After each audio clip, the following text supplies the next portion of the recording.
We had to make the decision, and we totally cut the 320 line out of our holster lineup. We are no longer offering those holsters because the gun is under some very heavy scrutiny. It is potentially not drop safe, potentially not even safe to leave loaded, and definitely not safe to leave loaded in a holster. Airman was recently killed about a week ago. His name was Braden Lovan. Let's not forget his name, because if all this is true and SIG is responsible for this, they have death and blood on their hands. So if this is true, we need to make sure they are held accountable for this, because I cannot imagine being his family right now, grieving for that loss when something so simple as taking your QLS Safariland holster off and setting it down. Now granted, the barrel was pointing at him, shouldn't have been, but guys, you should be able to trust that. It could have been pointed anywhere. It could have been his colleague, it could have been his family, it could have been anyone. But he set it down on the table and it fired, struck him in the chest, and he died very soon after. So let's keep his family in our prayers, and let's hope we can lift their spirits through this. My home state of Washington has totally dropped the 320 line. ICE just dropped the 320 line. Even the Air Force is putting it under a investigation.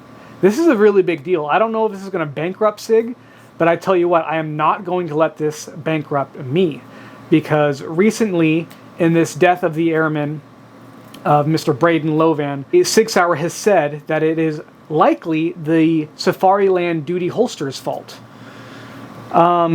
I don't know about that, guys. They're a pretty proven brand, and that gun should be more than safe to be sitting in that holster and dropping it or whatnot. I'm a small holster shop. There's no way I can compete with SIG Sauer in court. I'm not even going to try, so rather than going through any of that potential, I'm just going to call it stepping back from the 320 line, no longer offering holsters for it. It's not worth the risk until all this gets sorted out, if it does. If all this ends up being true, I don't know if the American SIG Sauer line can come back from this. If I'm not mistaken, SIG has 3 companies, and the American contract is under the American SIG Sauer company. I don't know how that's going to work, if it's just them being sued, if this does go south. Maybe this is all just one big Glock psyop, but I highly doubt it. This has a huge track record right now of all the incidents that has been going on with the 320. Now, I've been getting a lot of questions. Am I dropping the 365 line or the other SIG Sauer lines? No.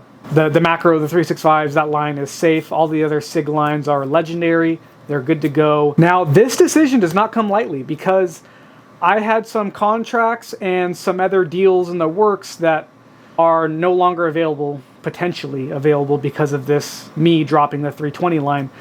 So I did it for my reputation of my company, the safety of others. I'm not just shilling here for YouTube comments and likes. This is a personal decision. I do not want my company to be affiliated with this whatsoever, so we're getting out of it. With that being said, guys, the best way to support the channel is through righteousresponse.com. We sell holsters, gear, even duty holsters, EDC belts, whatever you may need for your everyday needs. Guys, be good, be safe. If you carry a 320, maybe get it looked at, maybe don't carry it. You make your own decisions, but I would definitely not carry it.